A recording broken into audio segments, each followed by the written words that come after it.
I'll just end with this. This is a profound mystery, but I'm talking about Christ and the church. However, each one of you must also love his wife as he loves himself, and the wife must respect her husband. Awesome. Did she do a good job first time?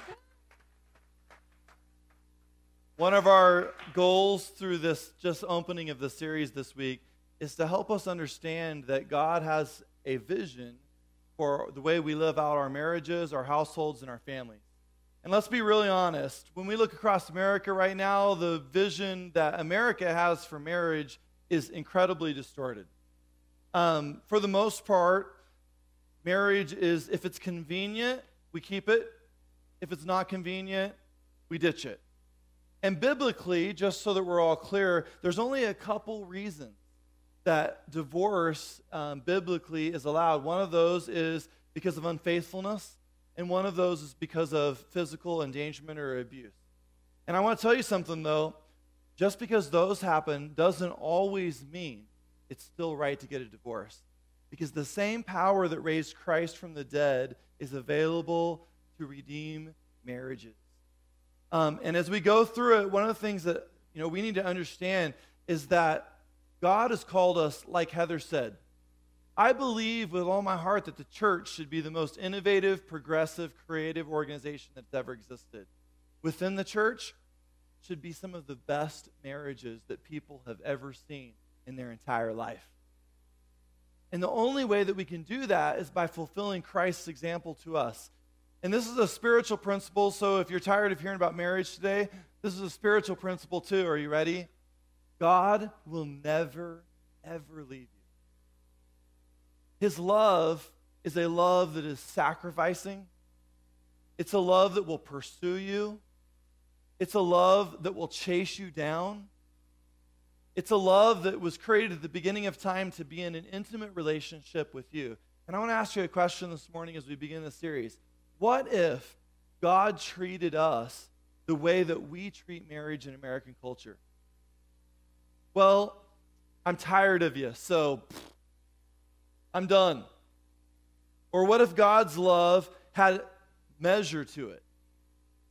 Where he offered grace and mercy, he forgave, but then he says one day, you know what? I'm done with you. God never will do that to us. Because the whole reason that we exist is to be in a relationship with him. And his love will never let us go. But sometimes we pursue things in life that may be good. Heather talked about this. There are some things in life that I, as a pastor, right? We start ministries, we go do outreach this afternoon. Somebody calls me up and says, hey, can you lead worship at this conference? Somebody says, hey, can you speak at this? Can you do this? Can you do this? Come, do. And if I look at each individual thing, I would say, that's a good thing. Like, who wouldn't do that ministry thing? But I want to challenge you on another point this morning as we lay this foundation. Don't give in to the good things in lieu of the best thing. Because it happens this way in our spiritual life too.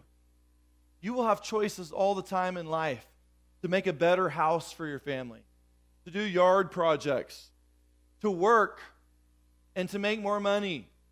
You've got a choice every day, and you can look at any one of those things, and you can say, that's a good thing. But it's not a good thing if it takes over the best thing.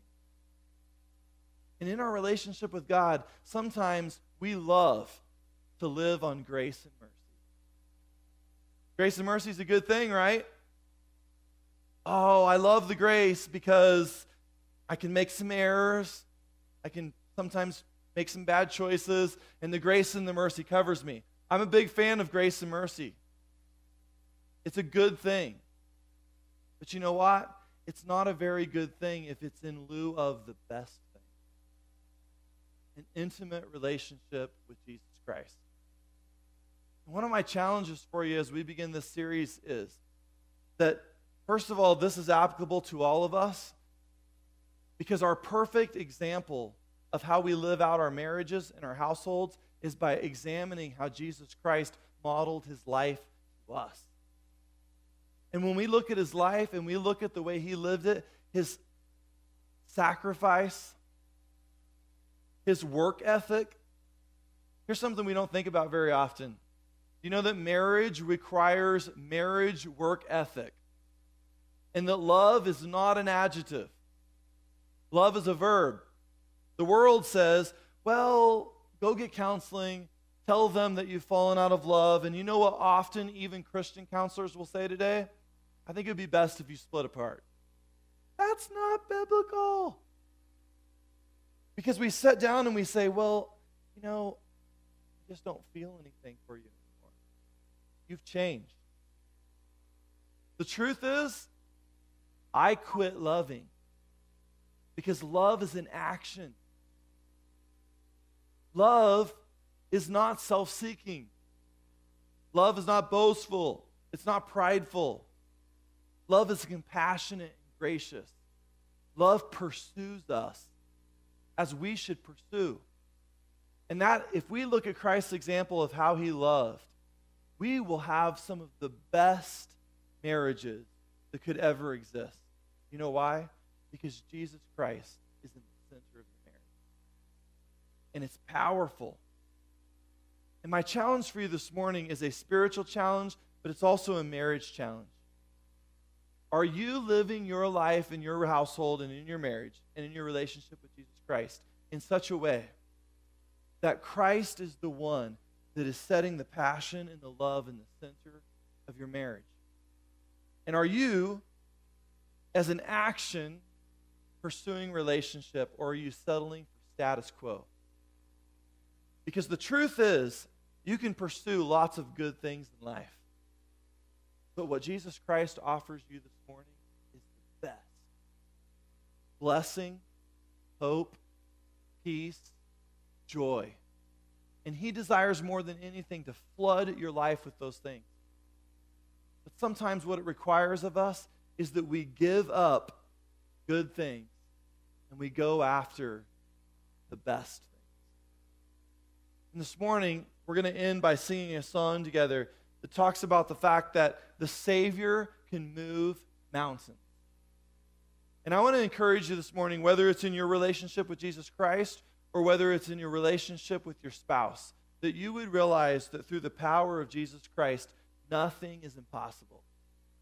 And that he desires through this series to strengthen us, to empower us in our relationships, and to let us and allow us to have the greatest marriages ever. Let's stand together as we